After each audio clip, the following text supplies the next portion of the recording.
আজকে সকালটা শুরু হয়েছে সুন্দর একটা মুহূর্ত দিয়ে। আর এই সকালটা কাক ডাকা ভোরের সকাল। সে সাথে থাকছে ছাদ বাগান থেকে কিছু সবজি ওঠা, যেগুলা দেখলে সকালটা এমনি অনেক ভালো লাগে। আর তার সাথে থাকছে আমাদের নোয়াখালী লোকেদের ঐতিহ্যবাহী খাবার কাঁঠালের বিচির ভর্তা। আর আছে কিন্তু কিছু মিষ্টি আপুদের মিষ্টি কমেন্ট, সব কিছু মিলিয়ে আজকের ভিডিওটা।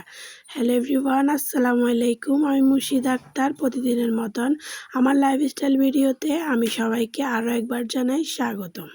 শুরুতে আমি কিন্তু সবার কাছে একটা লাইক চেয়ে নিচ্ছি, আর আপনার একটা লাইক আমার কাছে অনেক বেশি মূল্যবান।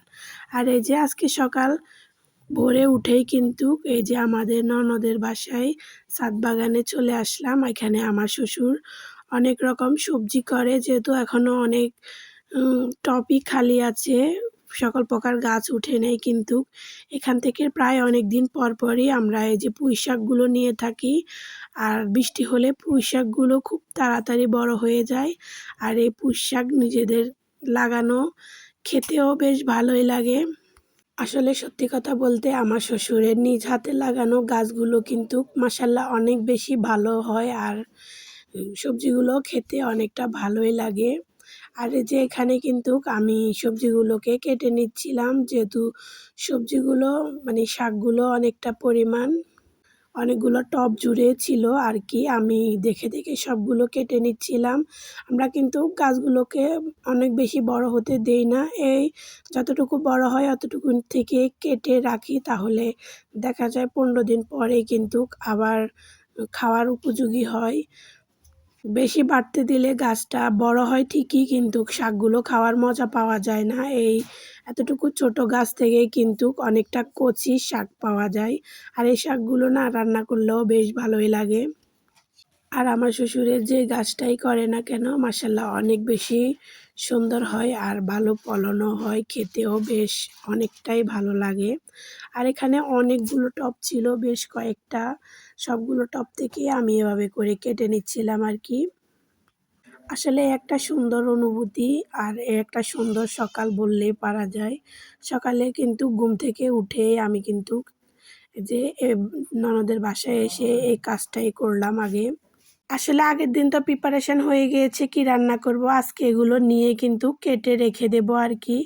আর এই যে এখানে শাক তুলতে তুলতে দেখি সুন্দর একটা কাক বসে রয়েছে। আগে তো কাকগুলোকে অনেক বেশি দেখা যেত, আর এখন তো দেখা যায় না।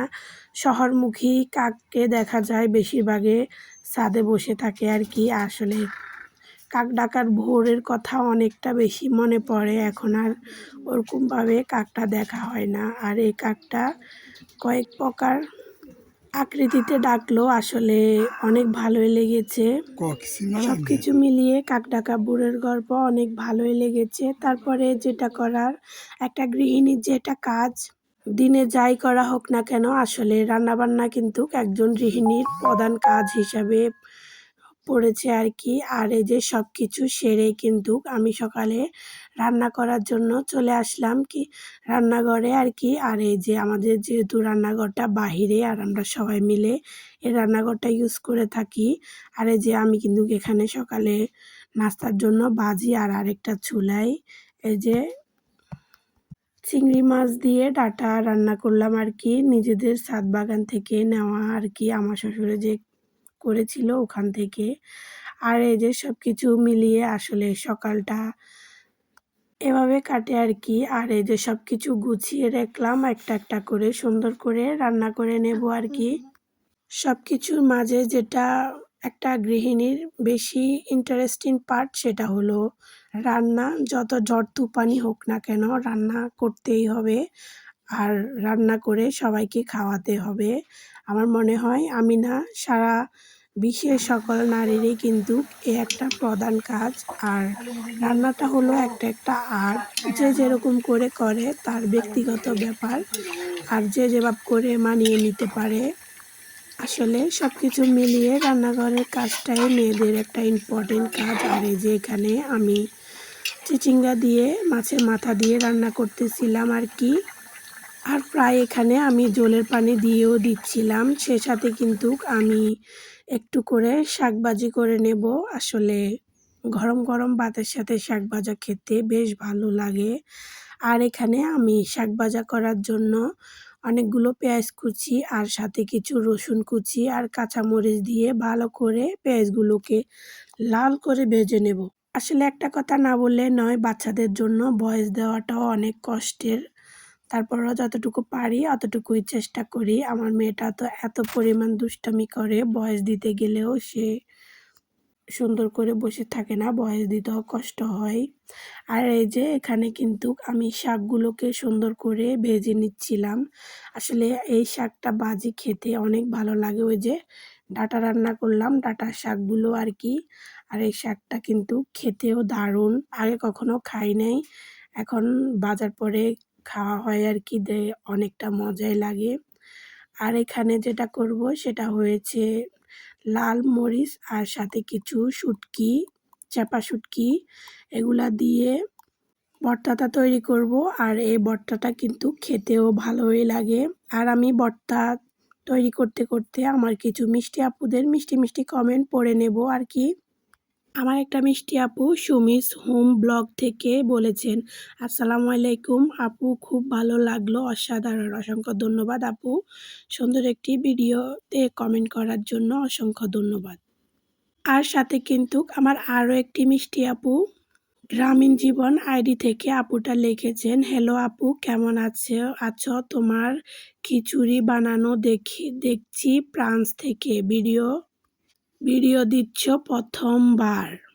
ভিডিও দেখলাম, তোমার রান্না দেখলাম, তোমার কাজগুলো দেখে অনেক ভালো লাগলো, অসংখ্য ধন্যবাদ আপু। ফ্রান্স থেকে আমার ভিডিওটা দেখার জন্য আপনাকে অসংখ্য ধন্যবাদ। আর এই যে আমি এখানে কিন্তু আপনাদের কমেন্ট পড়তে পড়তে এখানে প্রায় কাজ শেষ করে ফেলতেছি।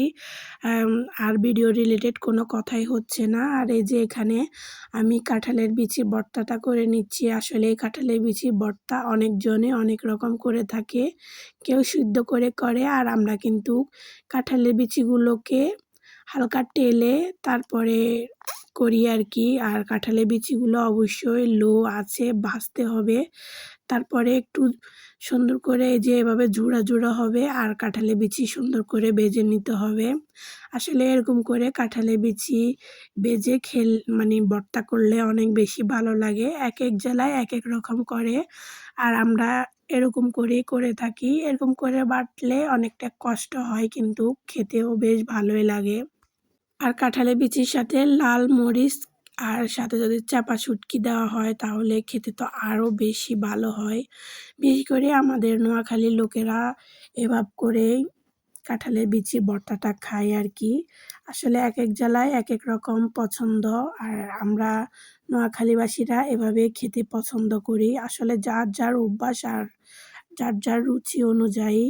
তারপরে কিন্তু সব কিছু যখন বাটা হয়ে যাবে, কিছু ধনিয়া পাতা সাথে পেঁয়াজ আর লবণ দিয়ে ভালো করে বেটে নেব আর কি। এটাই হয়েছে ভর্তার লাস্ট বাটা আর কি।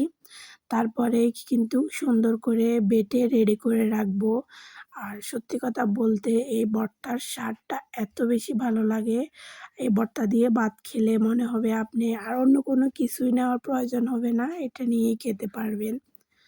আর এই যে ভর্তাটা কিন্তু আমি ধীরে ধীরে সব কিছু বেটে রেডি করে রাখলাম আর কি।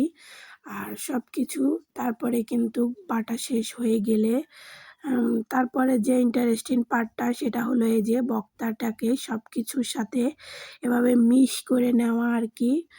আর এভাবে করে কেউ চাইলে আবার বাটাতে আরও একবার বেটেও নিতে পারে। আমার মনে হয় যে হাত দিয়ে এভাবে মিক্স করলে ভর্তাটা খেতেও বেশ ভালো লাগে অনেকটা।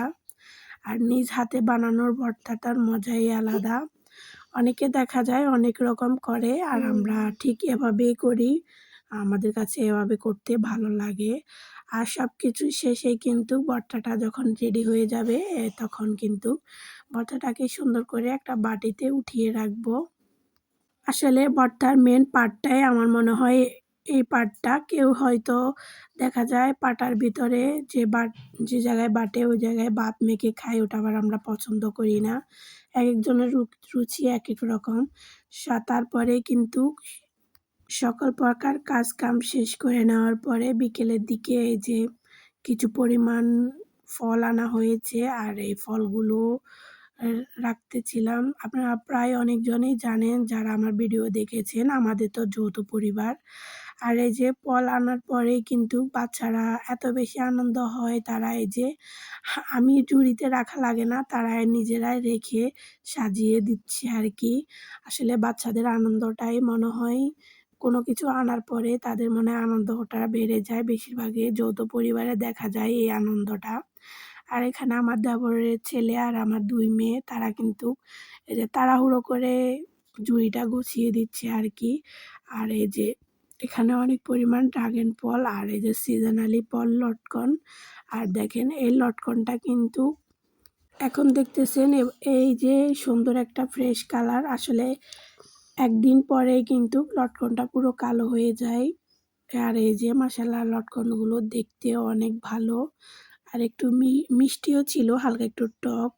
তারপরে সবকিছু শেষ করে কিন্তু আমরা যেটা করব সন্ধ্যার খাবারটা মানে নাস্তাটা সবাই মিলে একসাথে করব। যেহেতু যৌথ পরিবার সবাই মিলে একসাথে করলে অনেকটা ভালোই লাগে। আর আমি তো আরেকটা জায়গায় থাকি, মানে আরেকটা রুমে থাকি, ওখান থেকে আসলে কিন্তু আমরা সন্ধ্যার খাওয়ার ৩ বেলার খাওয়ারই কিন্তু আমরা সবাই মিলে একসাথে খাই আর কি। আর এই যে সন্ধ্যার নাস্তা রেডি করতেছি। আর জানি না কেউ এতক্ষণ জুড়ে আমার ভিডিওর মাঝে ছিলেন কিনা, যদি থেকে থাকেন তাহলে একটা লাইক দিয়ে আমাদের পাশে থাকবেন। আর এতক্ষণ থাকার জন্য অসংখ্য ধন্যবাদ। আর এখানে সন্ধ্যার নাস্তা হিসেবে শাহী পরোটা আর হালুয়া আনা হয়েছে, সাথে কিছু পরিমাণ পেঁয়াজু আর বেগুনি, সব কিছু মিলিয়ে আসলে আলহামদুলিল্লাহ সন্ধ্যার নাস্তাটা সবাই মিলে সুন্দর করে খাবো আর কি। আর সবাই মিলে খাওয়ার মজাটাই আলাদা, যেহেতু জানেন আমরা সবাই যৌথ পরিবারে থাকি, সবাই একসাথে হাসি খুশি আনন্দ নিয়ে থাকি। আর যারা এতক্ষণ আমার ভিডিও জুড়ে ছিলেন তাদেরকে জানাই অসংখ্য ধন্যবাদ। আমার পরবর্তী ভিডিও দেখার আমন্ত্রণ জানিয়ে শেষ করছি।